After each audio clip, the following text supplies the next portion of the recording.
Ne razumem, mislim da ne razumete zakon i da obrazloženje zakona niste dobro shvatili ako tvrdite da sam branila zakon koji nije u interesu rodne ravnopravnosti i popravljanja pozicije žene.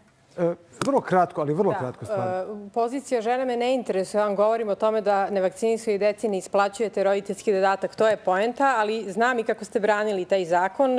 Vi ste rekli, inače ako gledaoci ne znaju, 5. dete nema prava na roditeljski dodatak i vi ste objasnili u novinama da je to zato što je Svetska zdravstvena organizacija preporučila da se ima 4 dece i da je to jedino zdravo za bebu i za majku. Molim vas, dokle te nadnacionalne institucije da određuju čak i koliko ćemo imati dece? To je tako intruzivno. Kratko, pa idemo na Đorđević. Pa znate šta, ako ćemo negirati Svetsku zdravstvenu organizaciju, nauku i struku, mi onda ovde možemo imati polemike koje ne vode ni pred izbornim aktivnostima, ni razjašnjenju građana o tome šta zaista nudimo. Ne, vi ljudima branite slobodu i koliko će imati deca, a ne nešto drugo. Đorđević.